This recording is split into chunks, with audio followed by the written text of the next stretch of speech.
Hey guys, welcome back to Clownfish TV. This is Neon. I am here with Geeky Sparkles. Hello.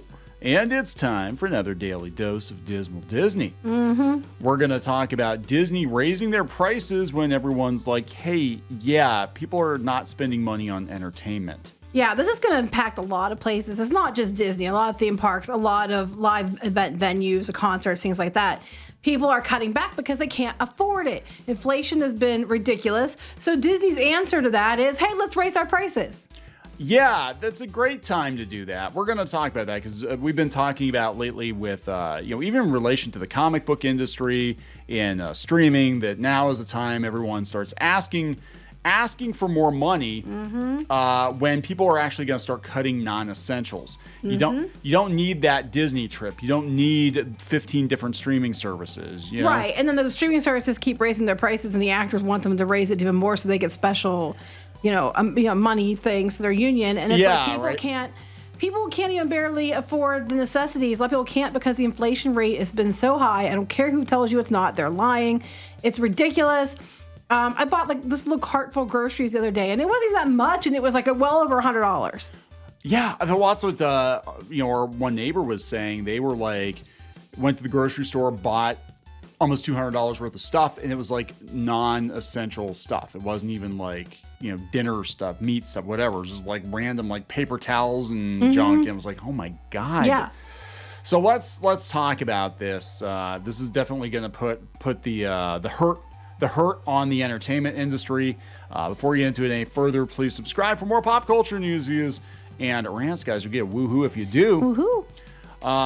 So I've noticed this. We were actually talking about going to Florida this month until I looked at the flights. Oh my gosh, yeah. And I was like, hell no. Our son's friends thought about going down, and they couldn't go because of flights either. And I've actually been seeing it on different boards. People said everybody said, oh, wait till October, November when the flight prices go down.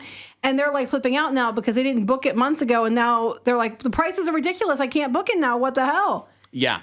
And the rooms weren't that bad, relatively speaking, but the flights got me. I'm just I can't. So it's going to be getting other people too, because a lot of people do fly into Disney World. A lot of people drive. Gas prices are high. Yeah. They're going to get higher too. Yeah. And it's just stop saying there's no inflation. Stop saying there's no recession. Stop saying things are fine. They're not fine. Everything costs way more than it did. Going back to that one video we saw, it was a TikToker had it, and he was like, yeah, here I am at Costco, and here's some photos of some stuff I buy that I eat all the time, and literally it's doubled in the last year. The food prices have doubled on some items, not everything, but I'm noticing it even going to stupid things like McDonald's and ice cream cones, $2 now. They used to be $1 or under or something. Yeah, it's ridiculous. And then I know Disney, after we did the video about the price hikes with the theme park tickets and stuff, a bunch of people were posting price hikes in food. Yeah. And some of them were the 50 cents, 20 cents, up to several dollars for an item. And it's people can't afford this. It's getting ridiculous. And this is not just in theme parks. People can't afford to go tickets because we're talking, there's a concert, and it used to be you could get a reasonable ticket. Not now. Yeah. Prices are through the roof. I mean, how much people paying for Taylor Swift tickets? Well, yeah. I mean, it's Taylor Swift, though. But still, I've noticed a lot of concerts that I thought would have been, because, in Pittsburgh area, we get a lot of shows, right? Concerts I thought would have been sold out were not sold out. I think, I want to say, was it Stevie Nicks was around here? And yeah, but did you see the prices for Stevie Nicks? I knew it wasn't sold out. Kids wanted to go. Yes, I would have. I would have gone to see Stevie Nicks. I thought about having you guys go until I saw the prices. Yeah. And then I'm like, nope, you're not going. Well, this is her farewell tour. You guys still should have gone, but you didn't go. Yeah, I know, but I just can't justify it. So look, again, you've got people doing the best they can do to get by. The last thing they're going to do, most people are going to do, is go spend an extra $5,000-$10,000 on a Disney vacation. You know? So it's going to hurt them. Yeah, $5,000, $10,000. Someone had posted a picture on Twitter about just 3-day passes with Genie Plus, not counting anything else, at Disneyland, and how it was well over $3,000. I can believe it. For 3 days. Well, I know even last year, we went last year, and that trip wound up costing more than I thought it was going to. Because, my head's still stuck in, 2017 prices, and then it was kind of sticker shock. But now it's even worse than it was last year. And like I said, I was going to take the kids down for Halloween Horror Nights, and I'm like, I am not paying that for a flight. It is not happening. So walk me through this. What's going on? Let's go to the MSN article because that's where I got it from. And they got it from the Wall Street Journal, apparently. So apparently the Wall Street Journal and Credit Karma surveyed, and they only surveyed 1,000 people. So you have to take that into consideration too. But they're supposed to be reflective of Americans. And they're basically saying that it's getting too expensive. Here they said nearly 60% of Americans said they have had to cut back on spending on live entertainment this year because of rising costs. They did this survey last month. 37% of respondents said they can't keep up with the rising price of events they want to attend. But 20% said they're willing to go into debt to continue to go to those events. And that's what they count on. Okay, but that's okay. So discretionary income, right? That's usually what people spend after they get done paying all their bills, putting some back for retirement, their health insurance, all stuff. And I don't think long term we're going to have a lot of people going into debt I don't know. I'd say that about Disney. I would say like probably 3/4 of the people that go to Disney are going to Disney on credit cards. And they did research on this before, and it used to be you could save for a while and go, but the prices, Disney's outpaced inflation by what they say, like 200% or something. It's been ridiculous. They do not. Like, everything goes up in cost. They just think that they're worth so much more. And at once upon a time, it was, we worth more because of Disney difference. And that was the case. It is not the case now, nor has it been in a while. And I don't think it's going to be anytime soon. Now, interesting, they said that 26% said they don't spend any money at all on live entertainment, which is up from 16% before the pandemic. So 10% more than before the pandemic are not, going to these events at all. The cost of admission of fees rose faster than the price of food, gas, and other staples, according to the Bureau of Labor Statistics Consumer Expenditures. They're calling it funflation. Funflation, yeah. They have a term for this. It's called funflation. So this Bank of America analyst said anything live, anything experiential is just going through the roof. Funflation. They're talking here about how they said Americans are going to spend $95 billion this year on tickets to spectator amusements, including movies, live entertainment, and sporting events. They said that theme parks and campground-related services have gone up 3.4% from 2022. Probably most of that's Disney.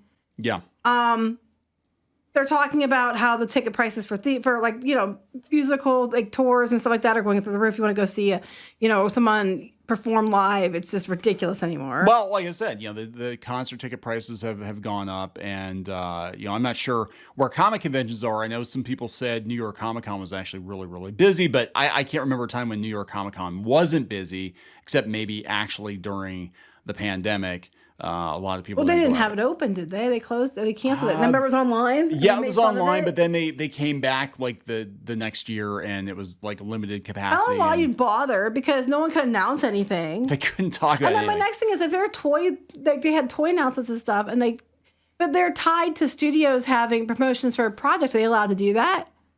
They're not part of the union, but you're not allowed to talk about that. It was interesting to me, if you go down here, back to the Disney thing, if you keep scrolling down, they're talking about the prices, about how ridiculous they are. Now, if you remember, when Bob Iger came back, one of the things he said, it's too expensive. Chapek overcharged. We're going to walk that back. He took away some things that he was the one who initiated, walked back a couple things at Disney World. Most of the cuts were to Disneyland, turned around and just raised the prices on everything. So they're talking about this one particular example. This woman is a 52-year-old mother, that she would go like 2 times a year to Disney, and that they'd meet other family down there and have family vacations and all that stuff. So now her and her family go to a condo in Florida several times a year, not just twice a year, several times a year, and spend about half of what they spent on Disney. Yeah, I mean, I think a lot of people are looking for alternatives now, and now is not a good time to loudly broadcast that you're going to raise your prices. I mean, I understand you kind of have to in some cases, but usually, historically, when it depends on the attendance, and they're saying the attendance is still up, but historically, when Disney takes a hit on attendance, they start having all kinds of fire sales. Well, I just think it's funny because it's really, and when they announced the price increases, it tanked their stock. Right. She goes on to say, and this is her quote, "Quality time with friends and family is really important, but prices have increased on so many things that I feel like we have to be better stewards of what we spend. With Disney, they have their hand out and they just want more and more from me. And I hate that feeling. Ooh. But here we are, guys. Remember Disney 100 years.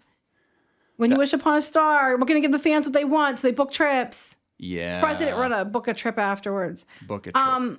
Then they're talking later on about talking about San Diego Zoo and different things. And I think this is what we're seeing too.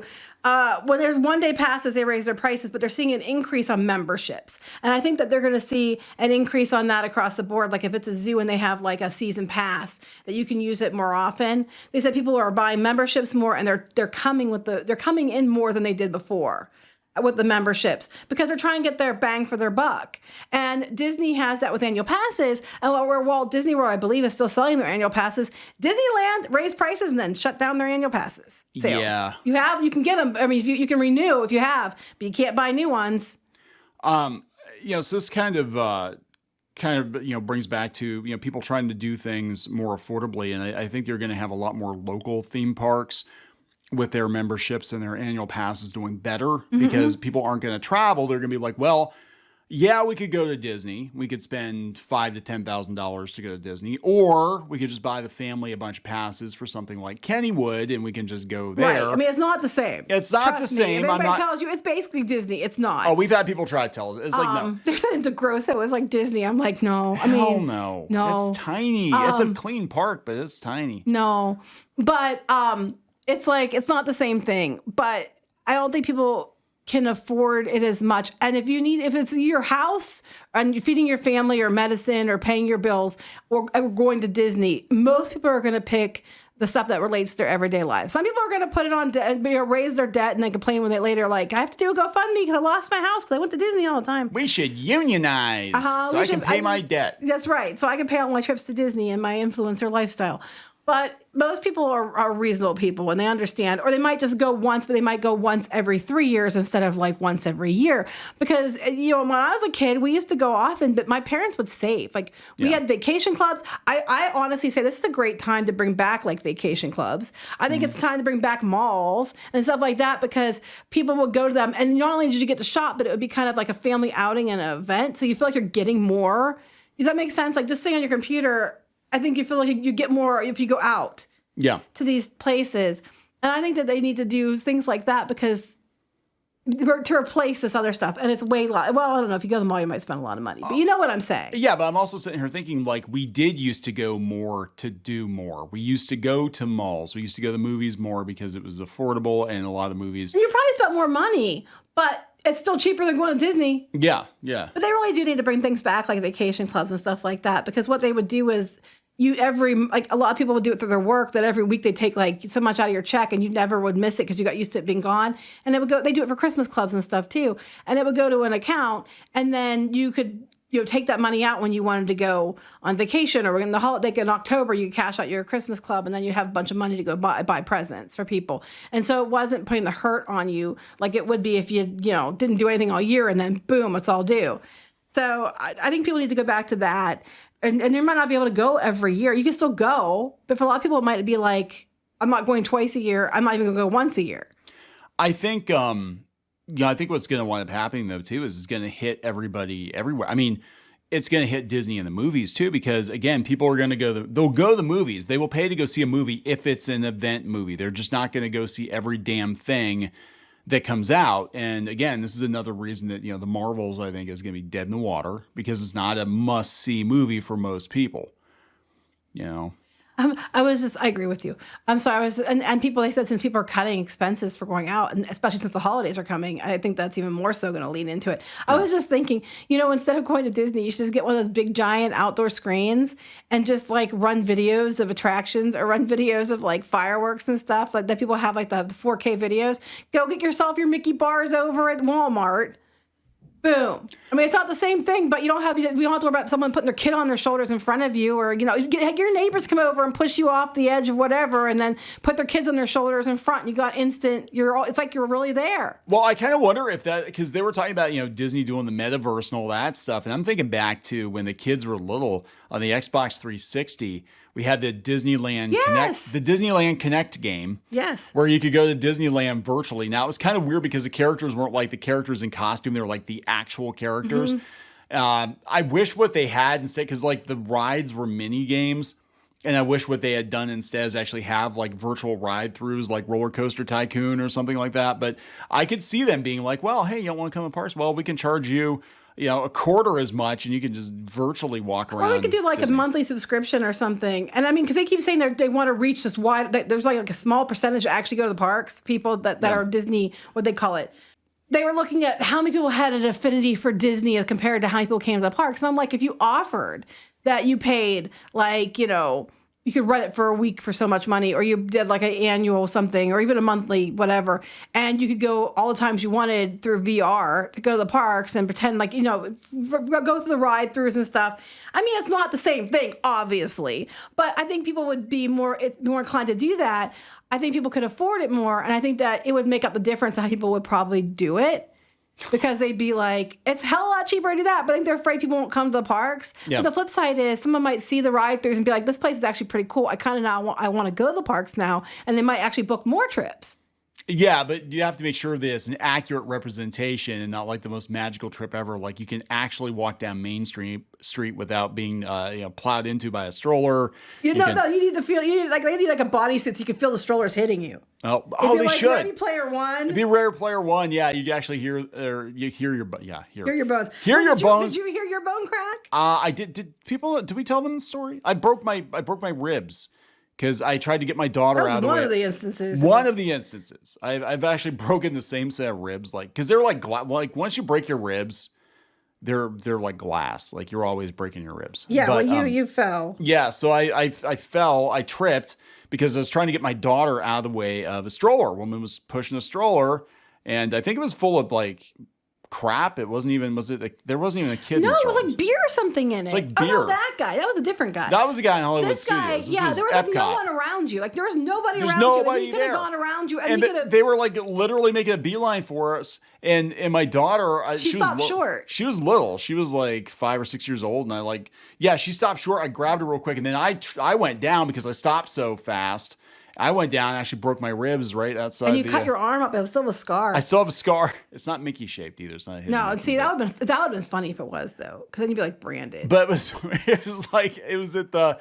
Ironically enough, it was over by the UK pavilion. No, it was over the Italy and America. We went to America to clean you up. Yeah. Yeah. And I get up and like cast members kind of looking at me, and I'm like, it's kind of like National Lampoons. I'm like, barely a flesh wound. I'm fine, just a scratch as the blood's like pouring down my arm. And yeah, no, he was a mess. I go in the bathroom. I'm like, oh my god, my side's purple. That's but your arm was like a bloody mess. Oh yeah, it was just anyway, it's magical. So that you have to have that real life experience of people hitting you with their strollers and running over your feet with a double stroller, which happened to Squid King a couple times.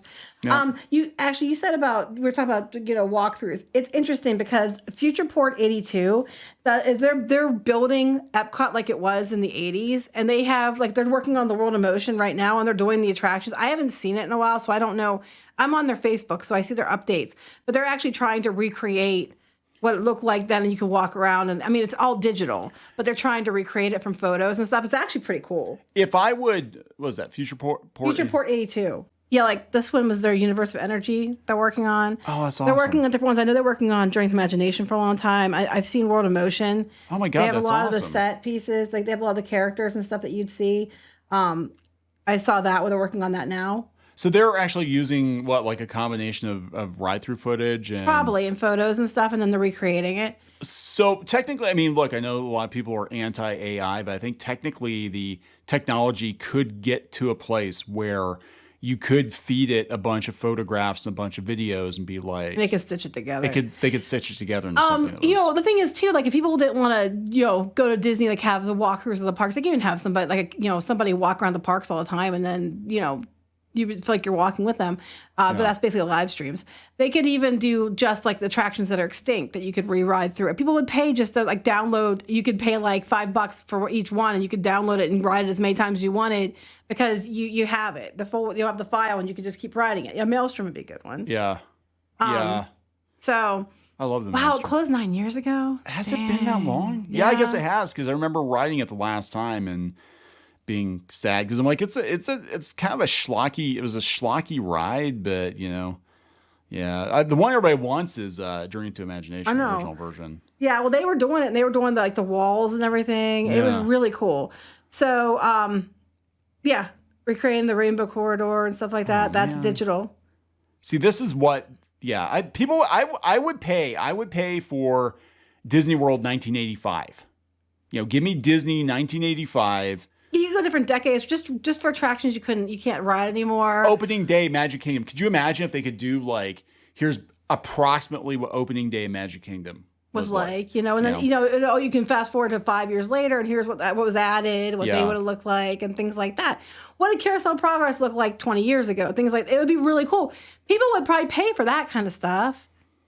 Oh my gosh. Yeah, I would. I actually would. The problem is, me, I'd probably never go back to the actual parks again because I'd be like, well, that's what they're afraid of. A much, much better version from a better time. Well, that's what I think they're afraid of. Yeah. I think it might actually increase it for some people, but why do I have to pay all that money when I could just go virtually whenever I want to? Yeah, here's was this from Epcot, right? The Centurium? Yeah, the old store. Yeah, I would. I mean, obviously, this looks very, very CG, but if the technology was there to make it look photorealistic, and some of the things look pretty photorealistic to me, so I think it's really cool. Yeah, we're just seeing more and more with it, and I think they're doing a great job. Oh, I think they're doing. People would like to see that. They're doing a fantastic job. People would like to see that more, that kind of stuff. Anyway, that's kind of neither here nor there. I'm just saying that the people are going to look for more affordable. The ways they can go and have a Disney vacation or a vacation in general that might be Disney adjacent or things like that, or their own local staycations and stuff, because they cannot afford to go to these places. Now, it's not just the place's fault. Like they were talking about the zoo, the cost of food and everything for the animals has gone up. Yes. And there's a lot of increases in expense there. But with a local park or zoo, you can get an annual pass. You can get a membership. And then when you break it down per trip, you can go more often. And then your local parks and stuff are doing well. And you're saving money. Yeah. Premium command. Yeah, look at that. That's. Gosh, I forgot. I remember the trash cans. There you go. Where is he? Anyway. That Buzzy's still alive. Anyway. Yeah, Buzzy. Let's go back in time when Buzzy's still alive, right? All right, so we're gonna wrap this up. Yes. Just again, this is a bad time for Disney to raise their rape. Yeah, about rape. Rape your wallet. Oh my god. Oh my god. Yeah, now is not a good time for Disney to raid people's pockets. They've been, but they're just raiding it more. But they have to too, because everything is costing money. Their operational costs are more too. Well, that doesn't help when you're doubling park expenditures. You're expecting everybody to pay for it, but people aren't going to have the money. Because if it was just you raising your prices, that's one thing. And for years, it kind of was just that. But with inflation being off the charts for everything else, people have to choose, and they're not going to choose you. No, they're not going to choose you, Mickey. They're going to choose Pikachu. They're going to go to Universal. Well, the prices there aren't always the best either. So. But people are gonna pay it because it's Nintendo. But they're gonna be like, if I had to pay a lot of money, which one am I gonna pick my poison? I've never done Nintendo before, so we're all gonna go Nintendo. I'm so cheap. I don't even go drinking because booze costs too much. We are cheap. I don't drink a lot anyway, but I'm just like, how much for a drink? No. $9. Oh my god. Oh, not now. $15. Yeah, right. $15. At Disney World, it's like. Oh, at Disney, it's freaking $15 to $20 for a drink. It's weak ass alcohol. I don't know how people are giving. Maybe at Epcot not so much. People are drinking around the world and they're passing out and puking on stuff, and I'm just like, I have one drink and I'm like, this is weak ass. And how much do you want for this? They just can't. Definitely not top shelf. They can't hold their liquor. Depends on where you go, I guess. All right, we're gonna wrap it up. Yes. Please subscribe for more pop culture news, views, and rants, guys. We'll talk later. Bye.